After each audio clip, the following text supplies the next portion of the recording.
એક મિનિટ આપણે વર્ગની શરૂઆત કરશું.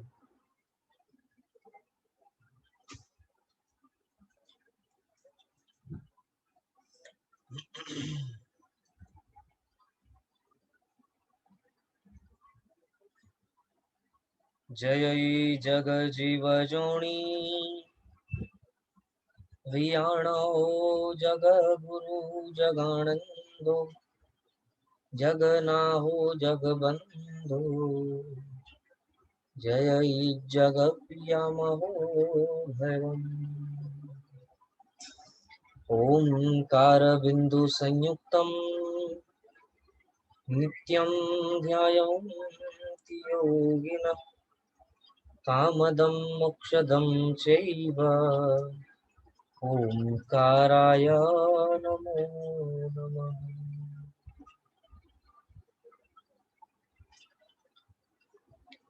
ગયા વર્ગની અંદર આપણે 16 ગાથાઓ પૂર્ણ કરી. હવે આજે આપણે 17મી ગાથાથી આગળ વધશું. સર્વપ્રથમ 17મી ગાથાનો ઉચ્ચાર લઈએ.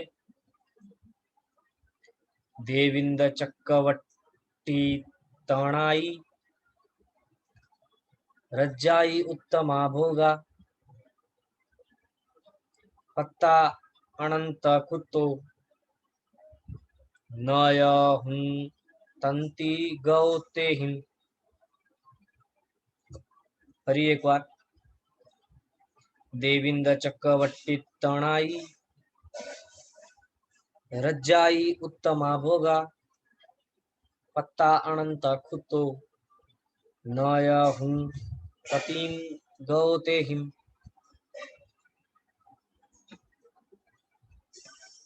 લખે છે દેવેન્દ્રપણામાં ચક્રવર્તીપણામાં રાજ્યો અને ઉત્તમ ભોગો અનંતવાર પ્રાપ્ત કરાયા, પણ તે ભોગો વડે તૃપ્તિ પ્રાપ્ત ન થઈ. ગયા વર્ગમાં પણ જેમ આપણને ઉપલી ગાથાઓ તૃપ્તિના વિષયમાં ત્યાં વાત કરવામાં આવી હતી, તેમ અહીં પણ તે વિષયને આગળ વધારતા હજી વિશેષ રીતે આપણને જણાવવા માંગે છે કે કઈ રીતે ઇન્દ્રિયોનો ક્યારે પણ તૃપ્ત નહીં થવાનો સ્વભાવ છે. ઇન્દ્રિયોનો સ્વભાવ કેવો છે, મનનો સ્વભાવ કેવો છે, ક્યારે પણ તૃપ્ત નહીં થવા વાળો સ્વભાવ છે. અને જો આ ઇન્દ્રિય અને મનનો સ્વભાવ ક્યારે પણ તૃપ્ત ન થાય એવું હોય તો પછી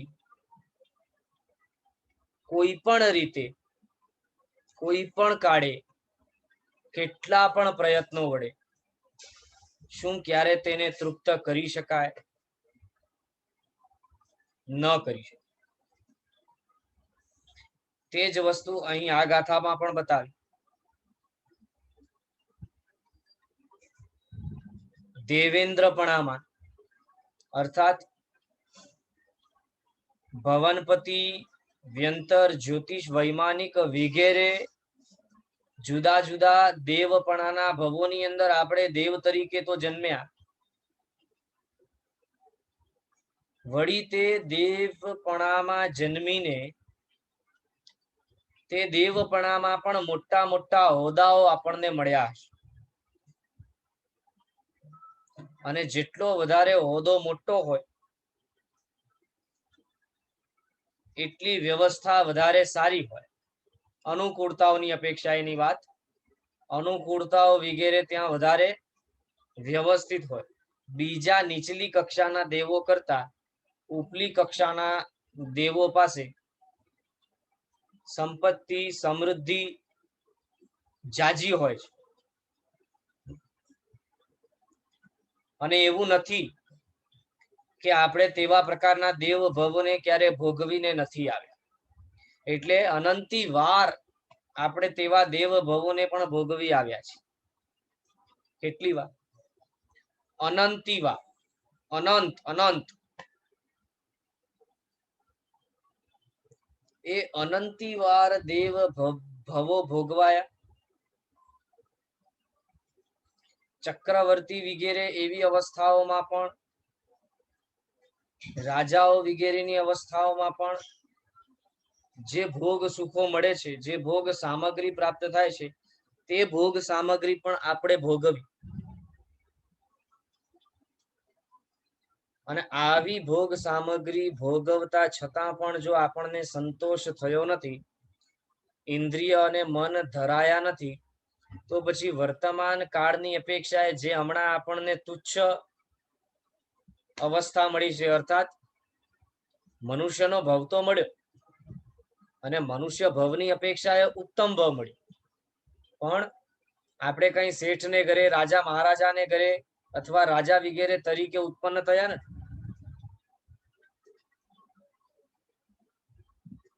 તો વર્તમાન ભવની અંદર આપણા પાસે એવું કશું નથી. વર્તમાન ભવની અંદર આપણા પાસે એવું કશું નથી કે આપણે લીંબુ મરચા લટકાવીને ફરી. હવે જ્યારે આ ભવની અંદર આપણને કશું નથી મળ્યું અને આપણે એમ વિચાર કરીએ છીએ કે આ ભવની અંદર રહેલી ભોગ સામગ્રી જો મને ભોગવવા મળે તો હું તૃપ્ત થાવ, તો શું આ વિચાર વ્યર્થ નથી? અનર્થ નથી? કેમ કે જ્યારે દેવતાઓ, ચક્રવર્તીઓ, રાજાઓ ઉત્તમ ભોગ સુખોને ભોગવે છે અને છતાંય ધરાતા નથી, અને એ બધા ભવો આપણે કરી આવ્યા છતાંય આપણે ધરાયા નથી, તો પછી વર્તમાન ભવની અંદર આપણે કઈ રીતે એવી અપેક્ષા રાખી શકીએ કે હું આ બધી ભોગ સામગ્રીનો વપરાશ કરીને ધરાવીશ, સંતોષ પામીશ? અને જો ખરેખર આપણે સંતોષ પામતા હોઈએ ને, સંતોષ પામવું કોને કહેવાય?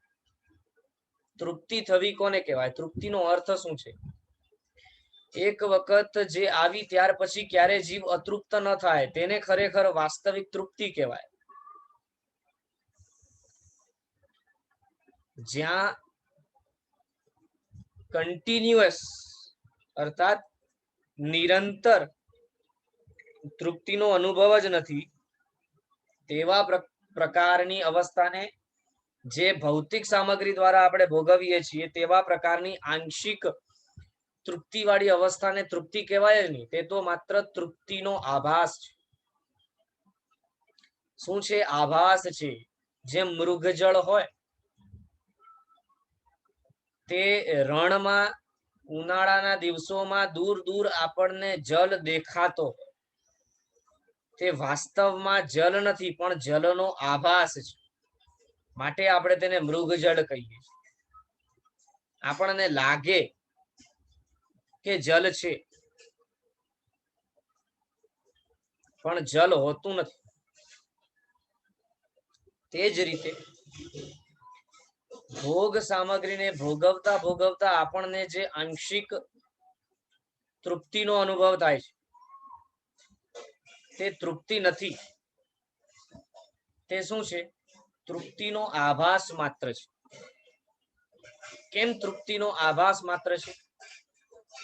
કેમ કે તૃપ્તિ, સર્વપ્રથમ તો આપણે કહ્યું કે ભાઈ તૃપ્તિ કોને કહેવાય? તો કે ભાઈ એક વખત તૃપ્ત થયા બાદ જે જીવ ફરી પાછો અતૃપ્ત ન થાય તેને તૃપ્તિ પ્રાપ્ત થઈ એમ આપણે કહીએ. હવે આપણે પોતાની જાતને પ્રશ્ન પૂછીએ કે ભાઈ શું એવા પ્રકારની તૃપ્તિ મને ક્યારેય પ્રાપ્ત થઈ કે જેના પછી હું ફરી પાછો ક્યારે અતૃપ્ત નથી થયો? હવે આમાં પોતાને ઠગવાની વાત નથી. જે વાસ્તવિકતા છે તે જ બરાબર પોતા સામે દર્શાવવાની છે. આપણા સૌનો અનુભવ એવો જ છે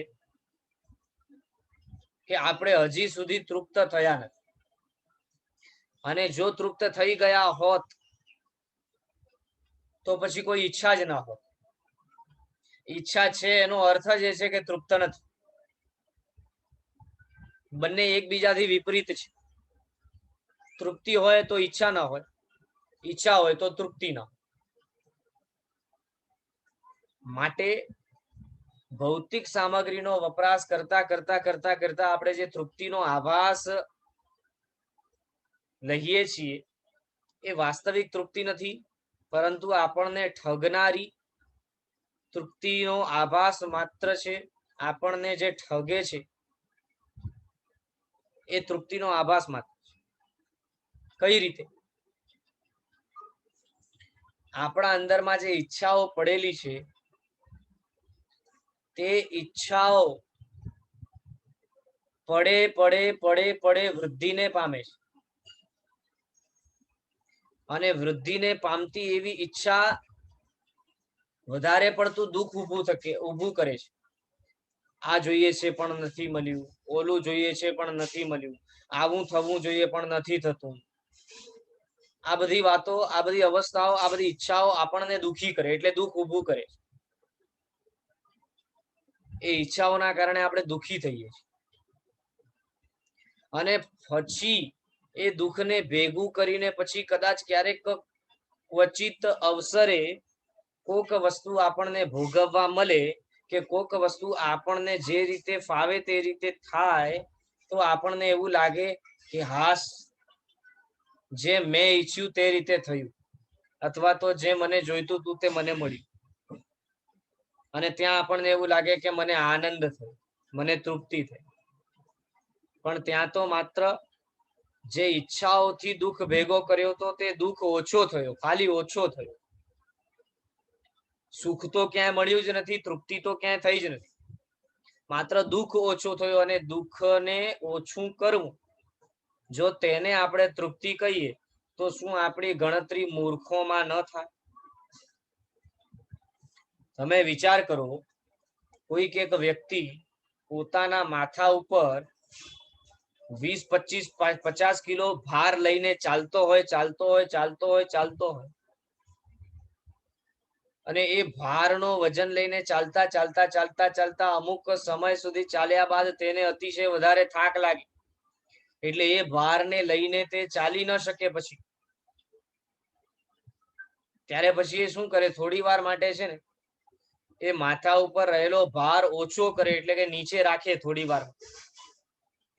હવે નીચે રાખે ત્યારે એને આશકારો થાય, હાશ, હવે આનંદ થયો, હવે મજા આવે. તો એ શું હતું? એ આનંદ હતું કે થકાવટ ખાલી દૂર થઈ થોડી વાર માટે. જે થાકેલો હતો, જે ભારના કારણે થકાન હતી, તે થકાન થોડી વાર માટે ઓછી થઈ. શું એવી થકાન ઓછી થવાની પ્રક્રિયાને આપણે આનંદમાં ગણી શકીએ? તૃપ્તિમાં ગણી શકીએ? ન ગણી શકીએ. તો પછી ભવોભવના આપણા ભ્રમણની અંદર જે ભોગ સુખો આપણે ભોગવ્યા તે પણ આ ભાર સમાન જ છે. ભારના કારણે ઊભા થતા થાક સમાન જ છે. એવા થાકને, એવા દુઃખને થોડીક વાર માટે આપણે દૂર કરીએ એટલા માત્રથી એને જો તૃપ્તિ કહેવાય, તો પછી એવા પ્રકારની તૃપ્તિને ઈચ્છનારા આપણે મૂર્ખામાં ગણાઈએ. અને વાસ્તવિકતા તો એ જ છે ખરેખર કે હમણાં આપણે બધા છે ને આવા જ પ્રકારની આભાસિક તૃપ્તિની પાછળ દોડવાને ઈચ્છીએ છીએ. અને સતત દોડીએ પણ છીએ. કેમ કે હજી સુધી વાસ્તવિક તૃપ્તિ કેવી હોય તેનો સ્વાદ ચખાણું નથી. અને જો એક વખત તેનો સ્વાદ ચખાઈ જાય, અથવા એનું વર્ણન પણ સાંભળો, તો પછી આ જે તૃપ્તિનો આભાસ છે એને ભૂલી જાઓ, એવું શાસ્ત્રોની અંદર કહે છે. આપણને કોઈક એવી વાનગી હોય કે જે આપણે ક્યારે ચાખી ના હોય, ક્યારે જોઈ ના હોય, અને એવી વાનગીનું વર્ણન કોઈ કરે તો વાનગી ખાધા પછી જ એના સ્વાદનો અનુભવ થાય અથવા એનાથી મળતા સુખનો અનુભવ થાય કે પછી પહેલાથી જ એનું વર્ણન સાંભળીને જ આપણને મોઢામાં પાણી આવે? વર્ણન સાંભળીને જ મોઢામાં પાણી આવવાનું ચાલુ થાય. તે જ રીતે વાસ્તવિક તૃપ્તિ જે છે, તૃપ્તિનો આભાસ નહીં, હકીકતમાં જે તૃપ્તિ છે તે તૃપ્તિ ભલે કદાચ આપણે હમણાં ચાખી નથી, પણ તે તૃપ્તિના વર્ણન માત્રથી પણ છે ને, તે તૃપ્તિના વર્ણન માત્રથી પણ આપણને તે તૃપ્તિને મેળવવાનું મન થાય. પણ ક્યારે થાય? કુવાના દેડકાને કુવામાંથી બહાર નીકળવાનો અવસર મળે તો બાકી રહેલી દુનિયાનું ખબર પડે, તો બાકી રહેલી દુનિયાનો ખ્યાલ આવે. પણ જ્યાં સુધી કુવામાં જ પડ્યો હોય ત્યાં સુધી એને એવું જ લાગે કે આ જ દુનિયા છે. એટલે આપણે પણ પોતે પોતાને આ વિષય સુખોની અંદર એટલું બધું આપણે લીન પોતાને કરી દીધું છે કે આપણને લાગે છે કે બસ આ જ દુનિયા છે, આ જ સુખ છે, આના સિવાય કોઈ સુખ હોય જ ન શકે. જેમ કુવામાં રહેલા દેડકાને કુવા જેટલી દુનિયા દેખાય છે, તે રીતે ભોગ સામગ્રીની અંદર સુખને જોતા એવા આપણે બીજે ક્યાંય સુખની કલ્પના કરી શકતા જ નથી. માટે આ ગાથાની અંદર સ્પષ્ટ લખ્યું કે ભાઈ આવા પ્રકારના ભોગ સામગ્રીઓને ભોગવતો છતો પણ તું હમણાં તો તુચ્છ સામગ્રી ભોગવે છે. તે તો એવા એવા ભવો કર્યા છે એ જીવ કે જે ભવોની અંદર તું ઉત્તમ સામગ્રીને ભોગવે છે, ભોગવી આવ્યો છે, અને છતાં પણ તને તૃપ્તિ નથી થઈ. તો જેનો સ્વભાવ જ નથી કે તમને તૃપ્ત કરે, તેનાથી તૃપ્તિ થાય કઈ રીતે? તે અહીં આપણને આ ગાથામાં જણાવવા માંગે છે. આગળ 18 નંબરની ગાથા. સંસાર ચક્કવાલે સવ્વે વીય પુગ્ગલામય બહુસો આહાર્યાય પરિણા મિયાય નયતેષુ તિત્તોહમ. ફરી એકવાર. સંસાર ચક્કવાલે સવ્વે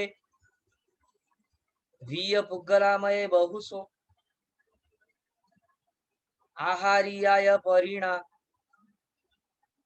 મિયાય નયતેષુ તિત્તોહમ.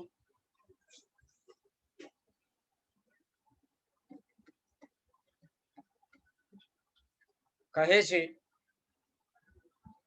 ભવચક્રમાં મારા વડે સર્વે પણ પૂતગલો બહુવાર ભોગવાયા અને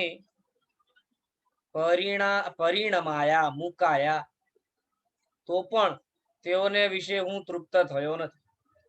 હવે જો ઉપલી ગાથાની અંદર તો દેવપણું, ચક્રવર્તીપણું વગેરે જુદા જુદા ભવોની અંદર પ્રાપ્ત થતા ઉત્તમ ભોગ સામગ્રીની વાત કરી, પરંતુ આ ગાથાની અંદર તો હજી આપણને ઊંડા લઈ ગયા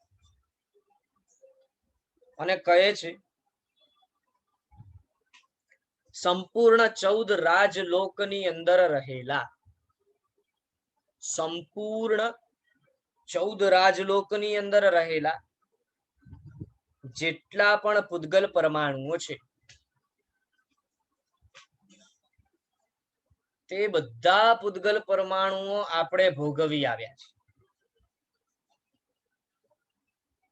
શાસ્ત્રોની અંદર કહે છે પૂતગલ પરાવર્તન કાળ નામે કાળની ઓળખાણ અપાય છે. કાળ એટલે સમય, ટાઈમ. આપણા અહીંયા સમયની જુદી રીતે ઓળખ અપાયેલી છે. ત્યાં શાસ્ત્રોની અંદર પૂતગલ પરાવર્તક કાળ એવો પણ એક કાળ બતાવવામાં આવ્યો જેમાં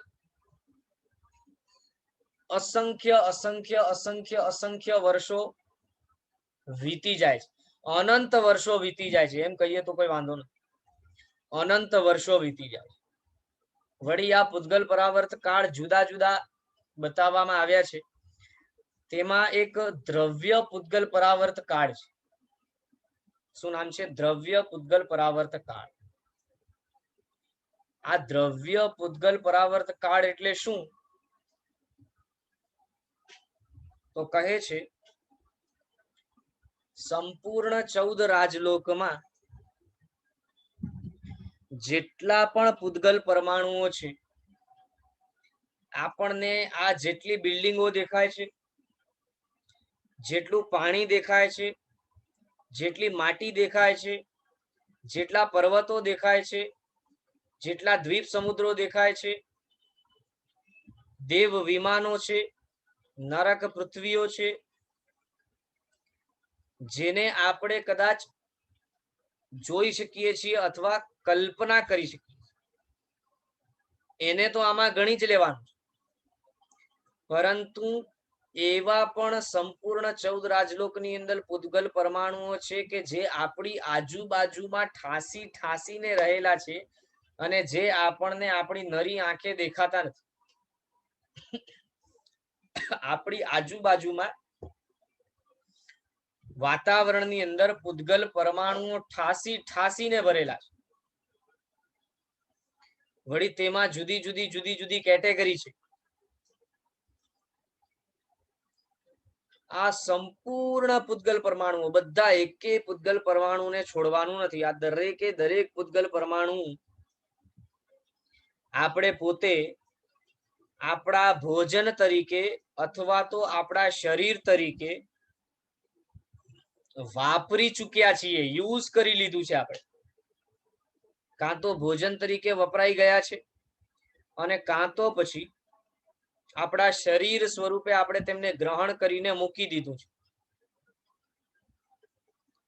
એવી રીતે આ સંપૂર્ણ જગતના બધા જ પૂતગલ પરમાણુઓ એક વખત વપરાય. જેટલા પણ પૂતગલ પરમાણુઓ છે તે બધા પૂતગલ પરમાણુઓ વાપરવા માટે આપણને જેટલો સમય લાગે, જેટલો ટાઈમ લાગે, તેને એક દ્રવ્ય પૂતગલ પરાવર્ત કાળ કહે છે. અને આવા ભૂતકાળમાં આપણે અનંત પૂતગલ પરાવર્ત કાળ ભમી આવ્યા છીએ અને અનંતી વાર આપણે આ પૂતગલ પરમાણુઓને વાપરી આવ્યા છે. કેટલી વાર? અનંતી વાર. એટલે એજની એજ વસ્તુ અનંતી વાર આપણે વાપરી, વળી એજની એજ વસ્તુ બીજા રહેલા જીવો દ્વારા પણ અનંતી વાર વપરાઈ. એટલે એ બીજા જીવોના શરીર દ્વારા ગ્રહણ કરાઈને મુકાયેલો મેલ છે, એંઠવાડ છે, ગંધ છે, સડેલો માલ છે. અને સંપૂર્ણ જગતની અંદર રહેલા બધા પૂતગલ પરમાણુ જો ગંધ સમાન છે, એંઠવાડ છે, ઉલટી છે, વમન છે, અને તે પણ આપણે અનંતી વાર વાપરી છે, તો પછી હવે પાછી તે જ વસ્તુને સમજણ લીધા પછી વાપરવામાં રસ કેવો? શું કહે છે? એક બાજુ આપણને એ પણ સમજવાનું છે કે અનંતી વાર આટલું બધું વાપરી આવ્યા છતાં પણ આપણને આમાંથી રસ ઘટતો નથી. અને બીજી બાજુ આપણને એ પણ સમજવાનું છે કે આટલી બધી વાર આટલું બધું વાપરી આવ્યા છતાં પણ તૃપ્તિ થતી નથી. બે વસ્તુ, રસ પણ ઘટતો નથી અને તૃપ્તિ પણ થતી નથી. જો આ બે વસ્તુ આપણે બરાબર સમજી લઈએ ને તો આપણને સ્પષ્ટ માર્ગ મળી જાય. એટલે સર્વપ્રથમ આપણે હજી સુધી તેને બુદ્ધિમાં એ રીતે ગ્રહણ નથી કરી કે આ બધું એંઠવાડ છે, ગંધવાડ છે. આપણા અહીંયા છે ને શાસ્ત્રોમાં લખ્યું, બતાવ્યું જ્યારે આપણે આપણા શરીરમાંથી જે વેસ્ટ હોય, વેસ્ટ મલ અને મૂત્ર, એ મલ અને મૂત્રને બહાર કાઢીએ એટલે મલ અને મૂત્ર જમીનની અંદર શોષાઈ જાય. હમણાં આપણે ગટરોની અંદર એને જવા દઈએ છીએ અને તે ગટરોની માધ્યમથી સમુદ્રોની અંદર જાય છે અને વળી સમુદ્રની અંદર પણ પાણીમાં મિક્સ થઈને અથવા તો તે સમુદ્રની અંદર રહેલી જમીનની અંદર શોષાઈને કોક ને કોક રીતે પાછું આપણને રિટર્ન મળે. એટલે આપણે જે વેસ્ટ કાઢીએ છીએ એ જ વેસ્ટ જમીનમાં શોષાય છે, જમીનની અંદર ગ્રહણ કરાય છે. એ જ જમીનમાં આપણે ખાતર વગેરે સ્વરૂપવાળી જમીન જે છે એમાં ધન ધાન્ય આદિ વાવીએ છીએ. એ જ ધન ધાન્ય પોતે જમીનમાંથી જ રસકસ ખેંચીને પુષ્ટ થાય છે અને તે ધન ધાન્ય વગેરે જ્યારે ફળીભૂત થાય છે તો તેને આપણે પોતે આહાર તરીકે વાપરવા માટે લઈએ છીએ. આ પ્રોસેસ કન્ટિન્યુ ચાલુ જ છે. એટલે આપણે પોતાના શરીરમાંથી જે ગંદકી કાઢી છે એ જ ફરી શોષાય છે, જુદી જુદી રીતે પરિણમે છે, રૂપાંતરિત થાય છે, ટ્રાન્સફોર્મેશન પામે છે, સંક્રમિત થાય છે અને તેનું જ આપણે ભોજન કરીએ છીએ. એટલે આ જગતની અંદર એવી કોઈ વસ્તુ નથી કે જેને આપણે વાપરી ન હોય. આ જેટલા પર્વતો દેખાય છે તે બધા પર્વતો કોક ને કોક સમયે આપણે પોતાના આહાર રૂપે વાપરી ચુક્યા છે. પર્વત સ્વરૂપે નહીં, તે સમયે પર્વતોના પૂતગલ પરમાણુઓ જે છે તે ભોજન સ્વરૂપે હશે. હમણાં પર્વત સ્વરૂપે છે. જેટલું પાણી દેખાય છે સમુદ્રનું, તે પાણીની અંદર જેટલા પૂતગલ પરમાણુઓ છે તે બધા આપણે પોતે વાપરી ચુક્યા. જેટલું પણ આપણને દેખાય છે ઉપરાંત જે પણ આપણને પૂતગલ પરમાણુ નથી દેખાતા તે બધું જ વાપરી ચુક્યા, અનંતી વાર. વળી પાછું પોતાના શરીરનું તો એંઠવાડ છે જ, એ જ વસ્તુ વળી બીજા જીવો પણ વાપરે છે અને એમના બોડીમાંથી પણ એંઠવાડ નીકળે છે. એ જ એંઠવાડ આપણે વાપરીએ, વળી એ જ એંઠવાડ એ વાપરે, વળી એ જ એંઠવાડ આપણે વાપરીએ. આ એંઠવાડનું આવાગમન ચાલુ જ છે, લેવડ દેવડ ચાલુ જ અનંત કાળથી. હવે આવી લેવડ દેવડ કે જે ગંદકી છે, એંઠવાડ છે, થૂંકેલો માલ છે, વમન છે, એને ગ્રહણ કરવામાં રસ કેવો, એને ખાવામાં મજા શેની, છતાંય આપણને મજા આવે છે. કેમ આવે છે? કેમ કે તેની વાસ્તવિકતા નજરની સામે દેખાય નથી. જો બરાબર વાસ્તવિકતા નજરની સામે દેખાય તો સ્વાદિષ્ટ ભોજન વાપરતા પણ આપણને એવું જ થાય કે આ હું એંઠવાડ વાપરી રહ્યો છું. માત્ર વર્તમાનમાં શરીર ધારણ કરવા પૂર્વકની અવસ્થા છે, માટે પેટને ભાડું આપવું પડે છે અને એના માટે વાપરવું પડે છે. બાકી આ એંઠવાડ વાપરવામાં આત્મા તરીકે મને કોઈ રસ નથી. હું તો પાવન પવિત્ર નિરંજન નિરાકાર શુદ્ધ આત્મા છું, વિશુદ્ધ આત્મા છું, અણાહારી સ્વભાવ વાળો છું. છતાં પણ આહાર લેવું પડે છે, એંઠવાડ ખાવી પડે છે, કેમ કે શરીરને ધારણ કરીને બેઠો. આવી રીતે જ્યારે આપણે વિચારીશું તો ધીરે ધીરે આપણને તે બાબતોમાં રસ ઓછું થતું જશે અને અનંતી વાર વાપર્યું છતાંય તૃપ્તિ નથી થઈ તે અપેક્ષાએ પણ વિચારવા દ્વારા આપણને ધીરે ધીરે ખ્યાલમાં આવશે કે આનાથી ક્યારે તૃપ્તિ થઈ શકે તેવું શક્ય જ નથી. હવે જ્યારે બંને બાબતો બરાબર બુદ્ધિમાં બેસશે, એક બાજુ તૃપ્તિ શક્ય નથી અને બીજી બાજુ રસ કરવા લાયક કોઈ સામગ્રી નથી, તો ઓટોમેટિકલી તૃપ્તિની બુદ્ધિ નષ્ટ થશે, એટલે વસ્તુ પ્રત્યેનું આકર્ષણ ઓછું થઈ જશે. અને જેમ રસકસ પણ આ વસ્તુમાં છે જ નહીં, એટલે લોલુપ્તતા પૂર્વક આહાર વાપરવાની કોઈ જરૂર જ નથી. તેવા પ્રકારે આપણે પોતાને ધીરે ધીરે ટ્રેન કરશું એટલે રસ ઘટતો જશે, અને રસ ઘટતો જશે એટલે ધીરે ધીરે ધીરે ધીરે આપણા જીવનમાંથી તે વસ્તુઓ ઓટોમેટિકલી ઓછી થતી જશે. એટલે મન, વચન અને કાયાનો જે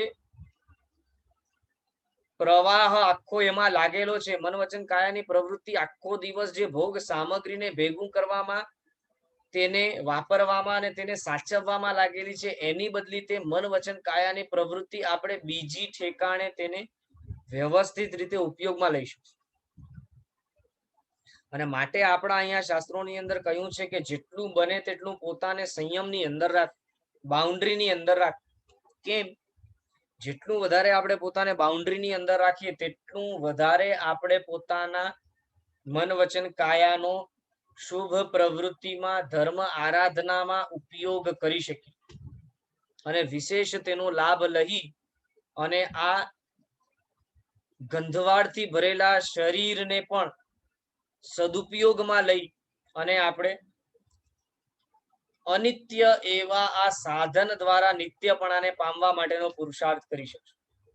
અનિત્ય એવા આ સાધન દ્વારા નિત્યપણાને પામવા માટેનો પુરુષાર્થ કરી શકશું. માટે અહીં આ અતૃપ્તિ અને તૃપ્તિને સ્પષ્ટપણે સમજાવવા માટે આ બે ગાથાઓ આપણને આપી.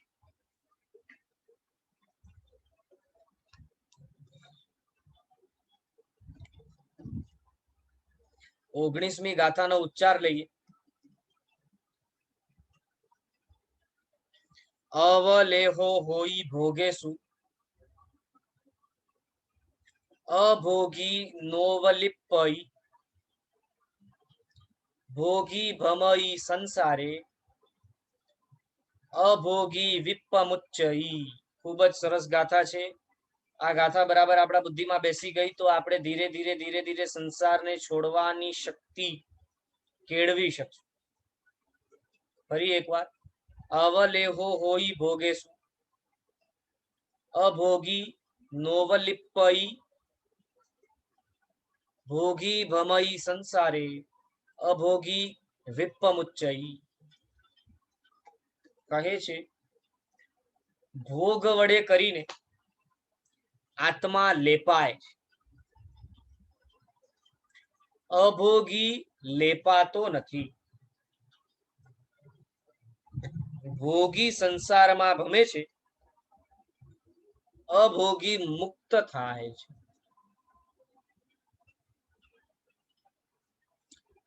ખૂબ જ માર્મિક અર્થને દર્શાવનારી ગાથા. જ્યાં પ્રથમ લખ્યું ભોગ વડે કરીને આત્મા લેપાય છે. આત્મા પોતે અરૂપી છે અને અરૂપી એવો આત્મા વાસ્તવિકતા એ તો રૂપી એવા પૂતગલથી પ્રભાવિત થાય તેવા સ્વભાવ વાળો નથી. ફરી એકવાર. આત્મા પોતે અરૂપી છે અને અરૂપી એવો આત્મા પૂતગલ રૂપી, પૂતગલ એવી રૂપી વસ્તુથી પ્રભાવિત થાય તેવા સ્વભાવ વાળો નથી. છતાં પણ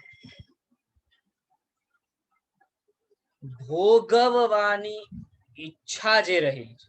શેની ઈચ્છા? ભોગવવાની ઈચ્છા.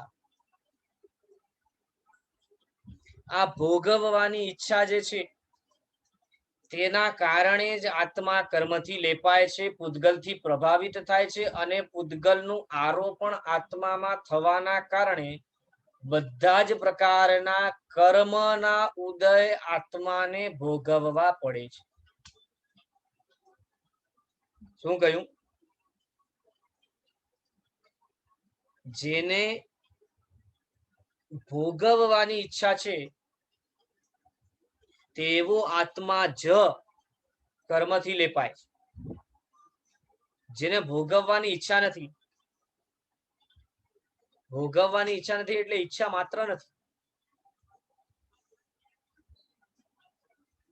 ઈચ્છા ઇઝ ઇક્વલ ટુ કર્મ બંધ. ઈચ્છા શૂન્ય બરાબર કર્મ રહિત. માટે આપણને પોતાને જોઈને પોતાને પ્રશ્ન પૂછવાનું છે કે હજી અંદરમાં કેટલી બધી આસક્તિ પડેલી છે. આપણને છે ને ખરેખર પોતાને જોતા આવડ્યું નથી. આપણે પોતાના મનનું ચિંતન મનન કરીએ, મનનું એનાલિસિસ કરીએ, તો આપણને ખબર પડે કે આ મન કેટલી બધી વસ્તુઓમાં ઘૂસેલો પડ્યો છે, નકામી વસ્તુઓમાં પડ્યો છે. કદાચ હમણાં આપણને જેટલી વસ્તુઓ પ્રત્યેનો રાગ છે ને તે બધી વસ્તુઓનો એકી સાથે વિચાર નથી આવતો. પણ વિચાર નથી આવતો એનો અર્થ એ નથી કે આપણે કર્મથી લેપાતા નથી. વિચાર રૂપી અવસ્થાથી કર્મનું બંધ માત્ર 1% થાય. વિચારથી, વચનથી અને કાયાથી જે કર્મનું બંધન થાય છે ને તે માત્ર 1% થાય. પણ 99% કર્મ બંધ તો આપણા અંદરમાં રહેલા રાગ અને દ્વેષની અવસ્થાના કારણે થાય. ભલે પછી કદાચ હમણાં આપણને કોઈ એમ કે લંડનમાં રહેલા ઓલા ગોલ ચક્કેડામાં બેસવાનું મન છે, તો કદાચ આપણને તેનો વિચાર આવે કે આ એક વખત લઈને લંડન જવું છે ખરું. પણ જ્યાં સુધી કદાચ કોઈ નિમિત્ત ન મળે ત્યાં સુધી તે લંડનના વિચાર ના આવે. પણ એનો અર્થ એ નથી કે લંડનનો વિચાર નથી આવ્યો તો તેના વિષયમાં જે અંદરમાં રાગ પડ્યો છે તેનાથી કર્મબંધ નથી થતું, એવું નથી. કન્ટિન્યુ થાય છે, કન્ટિન્યુ. દર સમય હોટલમાં 2 મહિનાથી ખાવા મળ્યું નથી, 4 મહિનાથી ખાવા મળ્યું નથી. હવે હોટલમાં 4 મહિનાથી ખાવા નથી મળ્યું તો એનો અર્થ એ નથી કે હોટલમાં જઈને ખાધું નથી એટલે પાપ નહીં લાગે. આત્મામાં હોટલો વગેરેનું ખાવાની આસક્તિ જ્યાં સુધી પડેલી છે ત્યાં સુધી તેનાથી કર્મ તો અવશ્ય બંધાય છે. અને માટે જ અહીં લખ્યું કે જે ભોગવે છે, જે ભોગ સુખોમાં પડ્યો છે, ભોગ સામગ્રીમાં પડ્યો છે, જેનો મન સતત જગતની ભોગ સામગ્રીમાં પડેલો છે, તે આત્મા કન્ટિન્યુ સમયે સમયે કર્મ બંધન કરે છે, લેપાય છે. બંગલામાં રહેવાની તાકાત નથી, પણ અંદરમાં બંગલા પ્રત્યે રાગ પડ્યો છે, તો વિના રહે પણ બંગલામાં રહેવાનું પાપ તો ભોગવી જ રહ્યા છે, પાપ તો બાંધી જ રહ્યા છે. માટે આપણને શાસ્ત્રોની અંદર ખાસ કીધું છે કે બને તેટલું જલ્દી પોતાને સંયમની અંદર લાવો. હવે સંયમની અંદર લાવો એટલે શું? ખાલી મન, વચન, કાયાથી નહીં, આત્મામાંથી રાગ અને દ્વેષને ઓછું કરતા જાય. જે વસ્તુઓ પ્રત્યે તમને રાગ છે, દ્વેષ છે, તેને કાઢતા જાઓ. પોતાને સીમિત દરિયામાં રાખી દો, સીમિત દરજામાં રાખી દો. કદાચ હાલ આપણા માટે મનમાંથી તે કાઢવું બહુ વધારે સહેલું નથી. તો કાયાથી અને વચનથી તો કાઢીએ. કાયાથી અને વચનથી નીકળશે ને એટલે ધીરે ધીરે ઓટોમેટિકલી મનથી નીકળી જ જશે. દાખલા તરીકે કોઈકને મિષ્ટાન બહુ વધારે પસંદ હોય અને જીવનમાં મિષ્ટાન બહુ ખાતા હોય, એના કારણે કદાચ કોઈ રોગ થયો અને રોગ એવો થયો હોય કે હવે જીવનભર મિષ્ટાન ખાઈ નહીં શકે, એટલે મિષ્ટાન સાથેનો પાલો કટ થયો. મિષ્ટાન સાથેનો હવે સંબંધ જીવનભર કટ થયો. મિષ્ટાન ખાઈ જ નથી શકવાના. હવે ડોક્ટરે ના પાડી દીધી, હવે જીવનભર મીઠાઈ ખાવાની નહીં. જે દિવસે મીઠાઈ ખાશે એ દિવસે ઉકલી જશે. જો આવું ડોક્ટર કહી દે તો ન છૂટકે પણ આપણે અનિચ્છાએ પણ પોતાને મીઠાઈથી દૂર રાખવા માટે તૈયાર થઈ જઈએ. હવે બને એવું કે થોડો સમય કદાચ આપણને એવું થાય કે નથી મળતું, પણ ધીરે ધીરે ધીરે ધીરે ધીરે ધીરે 2, 5, 15 વર્ષ નીકળી જાય ને ત્યાર પછી આપણા આંખની સામે મીઠાઈ પડી હોય ને તોય મનમાં વિચાર પણ ના આવે મીઠાઈને ખાવાનો. કેમ કે હવે તેના ઉપરથી આપણને ધીરે ધીરે રાગ ખતમ થતો જાય. શરૂઆત ક્યાંથી કરી હતી? અનિચ્છાએ. એ પણ ડોક્ટરે કીધું. વર્તમાનમાં તો છે ને કન્ડિશન જ એવી છે. ભગવાન કે તો આપણે એમે નથી માનતા, ડોક્ટર કે તો તરત માની લઈએ. ડોક્ટર કે તમને ઉકાળેલું પાણી પીવાનું જિંદગીભર, હવે ઓકે, નો પ્રોબ્લેમ, હવેથી ઉકાળેલું પાણી જ પીશું. પણ પરમાત્મા કે તમને ઉકાળેલું પાણી પીવાનું તો નહીં.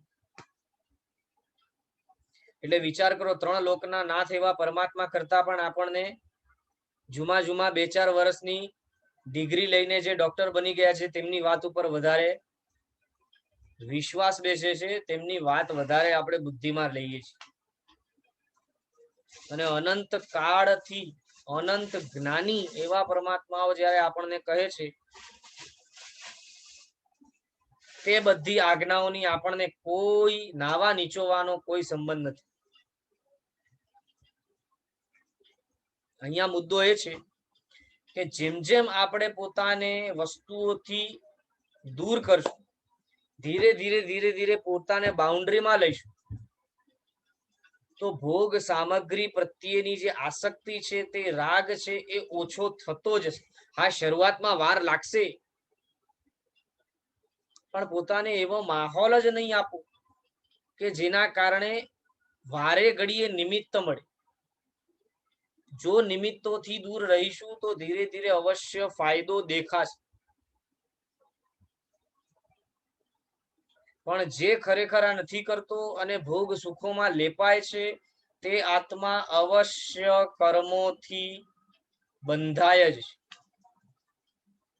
જે અભોગી છે, જે પોતે શરૂઆતમાં ભલે અનિચ્છાએ પણ ભોગ સામગ્રીથી પોતાને દૂર કરે છે, એ ધીરે ધીરે ધીરે ધીરે અવશ્ય આત્મામાંથી તેના પ્રત્યેનો રાગ નાશ કરતો જાય. અને જેટલા અંશે આત્મામાંથી રાગ અને દ્વેષ નષ્ટ થશે, અવશ્ય તેટલા અંશે કર્મથી લેપાવાનું ઓછું થશે. તેટલા અંશે કર્મોથી લેપાવાનું ઓછું થશે. અને માટે અહીં લખ્યું, જે ભોગી છે તે સંસારમાં ભમે છે. દ્રષ્ટિ જ સ્પષ્ટ નથી, ભોગમાં જ સુખ દેખાય છે જેને, તેવા જીવો વડે આ સંસારનું, આ ભોગ સામગ્રીનું અવશ્ય ભોગ કરાય છે.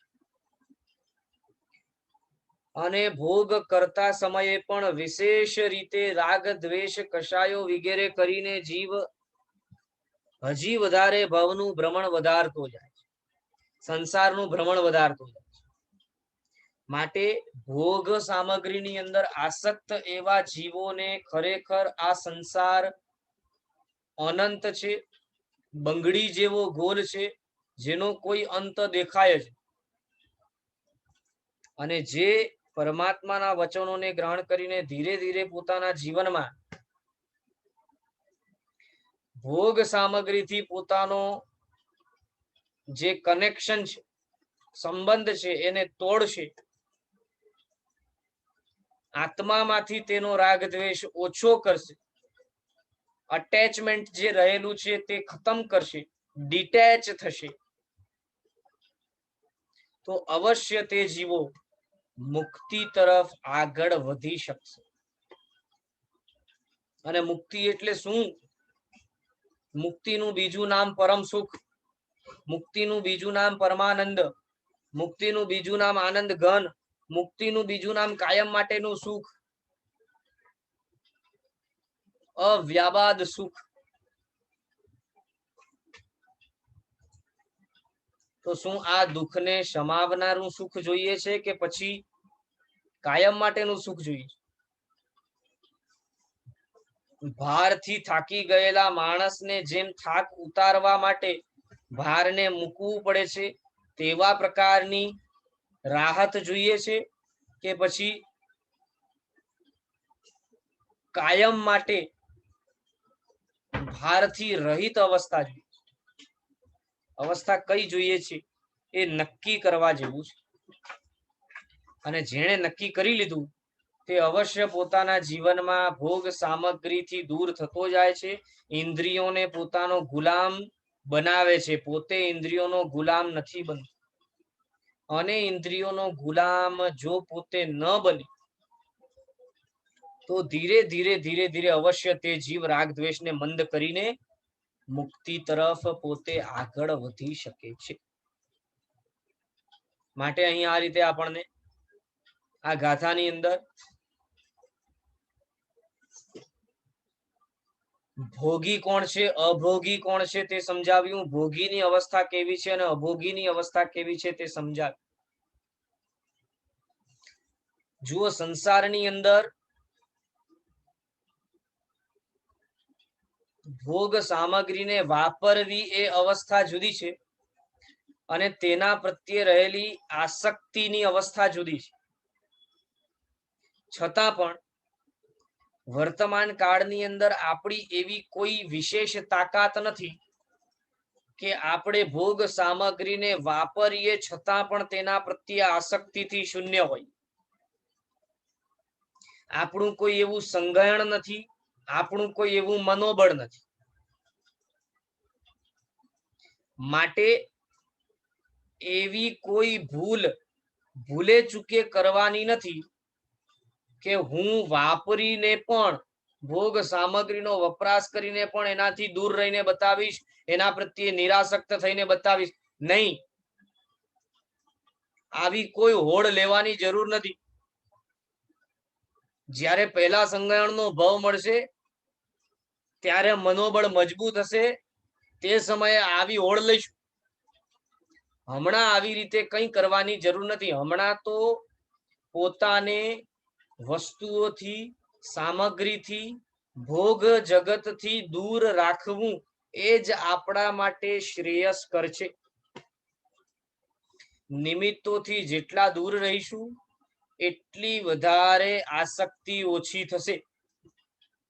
અને જેમ જેમ આસક્તિ ઓછી થશે તેમ તેમ આપણામાં તે વસ્તુ પ્રત્યેનો ભોગવટાનો જે અંદર મેમરી સંસ્કારો સ્ટોર થયા છે એ બધા નાબૂદ થશે. અનાદિકાળથી આપણે છે ને ભોગ સામગ્રીને ભોગવવાના સંસ્કારો દ્રઢ કર્યા છે, એટલે હજી પણ અંદરમાં તેવા સંસ્કારો પડેલા છે. પણ હમણાં આપણે તેનાથી દૂર રહીશું, પોતાને એવા નિમિત્તો જ નહીં આપીએ, તો ધીરે ધીરે એ કુસંસ્કારો આત્મામાંથી ખતમ થશે, નીકળશે, નાશ પામશે, જશે, નહીં તો નહીં જાય. અને એનાથી વિપરીત જેટલી વધારે આપણે પોતે પોતાને ક્રિયામાં, વચનમાં, મનમાં અનુષ્ઠાનોને ગોઠવશું, સદ અનુષ્ઠાનોમાં રહીશું, ધર્મ આરાધના કરશું, તેટલું વધારે સુસંસ્કારોની હારમાળા સર્જાશે. માટે વર્તમાન કાળની અવસ્થાને ધ્યાનમાં રાખીને આપણને તે સ્વરૂપે બરાબર પ્રવૃત્તિ કરવાની છે.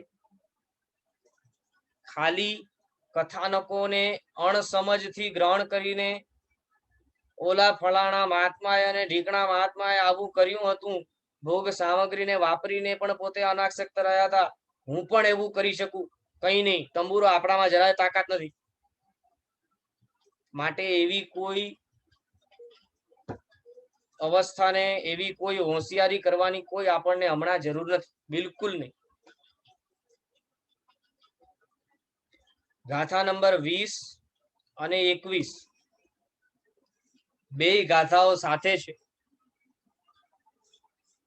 20મી ગાથાનો ઉચ્ચાર લઈએ. અલ્લો સુક્કો અદો છૂડા, ઘોલયા મટ્ટીયા મયા,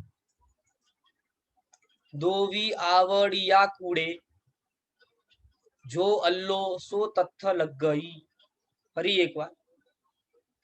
અલ્લો સુક્કો અદો છૂડા, ઘોલયા મટ્ટીયા મયા, દોવી આવડિયા કુડે, જો અલ્લો સો તથ્થ લગ ગઈ. 21મી ગાથા લઈએ. એવમ લગ્ગંતી દુમ્મોહા દુમ્મેહા, જે નરા કામ લાલસા, વિરક્તાઓ ન લગ્ગંતી જહા સુકે અગોલયે. ફરી એકવાર. એવમ લગંતી દુમેહા, જે નરા કામ લાલસા, વિરક્તાઓ ન લગંતી જહા સુકે અગોલયે. બંને ગાથાઓનો અર્થ સાથે છે. તે અર્થ સાથે એક વખત વાંચી જઈએ.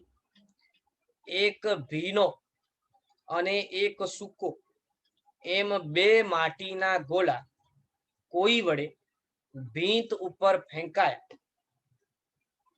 બંને ભીંતને વિશે પડ્યા. એમાંથી જે ભીનો હતો તે ભીંત ઉપર ચોંટી જાય છે.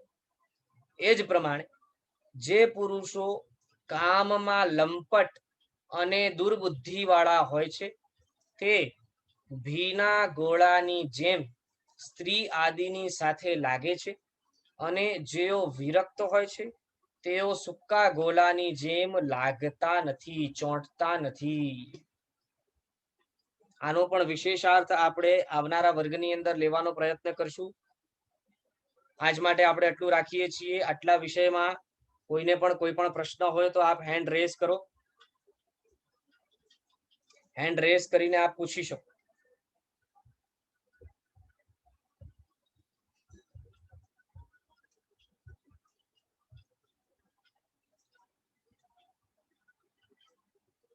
ઓકે, સરસ. ચલો, તો વિશેષ એ જ કે જો બની શકે તો આ વૈરાગ્ય શતક અને ઇન્દ્રિય પરાજય શતકની ગાથાઓ પણ જીવનભર પોતાની સાથે રાખવા જેવી ગાથાઓ છે.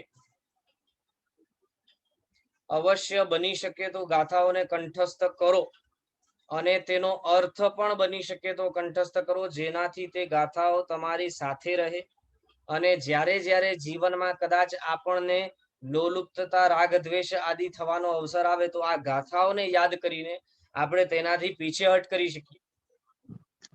પ્રફુલ્લાબેન બોલો. પ્રણામ ગુરુજી. હાજી. અનિત્ય એવા સાધન દ્વારા નિત્ય એવા શું અધૂરું છે? અનિત્ય એવા સાધનો દ્વારા નિત્ય એવા આત્માના સ્વરૂપને પામવાનો અવસર છે. એમ એટલે જે આપણા શરીર વગેરે જે છે એ અનિત્ય છે. મન છે, શરીર છે, તે બધું અનિત્ય છે. છતાં પણ તે સાધન તરીકે ઉપયોગમાં લઈને આપણે પોતાનો નિત્ય એવો આત્માનો સ્વભાવ પામવા માટેનો પુરુષાર્થ કરી શકીએ. એવો આપણને આ ભવની અંદર અવસર મળ્યો છે. અન્ય બીજા ભવોની અંદર આવો આપણને અવસર નથી મળતો. ખ્યાલ આવ્યો? એટલે અનિત્ય એવા સાધનો દ્વારા નિત્ય એવા આત્માના સ્વભાવને પામવા માટેનો પુરુષાર્થ કરવાનો અવસર છે. સાધનોમાં શરીર દ્વારા? હા, શરીર છે, મન છે, વચન છે, આ ત્રણેય સાધન છે. જી, બીજા પણ અનેક સાધનો છે. બરાબર. આભાર. હાજી. ચલો તો હવે આજે આપણે આટલું રાખીએ છીએ. આવનારા વર્ગની અંદર ફરી આગળ 20મી અને 21મી ગાથા લઈશું. આ ગાથાની અંદર એક વિશેષ કથા પણ આપણને બતાવી છે. તે કથાના વિષયમાં પણ આપણે જાણશું અને કઈ રીતે તે કથાની અંદર રહેલા પાત્રો પોતાના જીવનમાં આ ભોગ સામગ્રીનો ત્યાગ કરીને આગળ વધી શક્યા છે તેનો પણ આપણને અવસરે ખ્યાલ આવશે. આજ માટે અહીં વિરામ લઈએ છીએ. જીનાગ્રહ વિરુદ્ધ બોલાયું હોય તો મિચ્છામિ દુક્કડમ. સર્વમંગલ માંગલ્યમ સર્વ કલ્યાણ કારણમ પ્રધાનમ સર્વધર્માણામ જૈનમ જયતિ શાસનમ જીન શાસન દેવકી જય. પ્રણામ બધા. આભાર નીરવભાઈ. હાજી આભાર. આભાર સૌ કોઈને. પ્રણામ. જય જિનેન્દ્ર.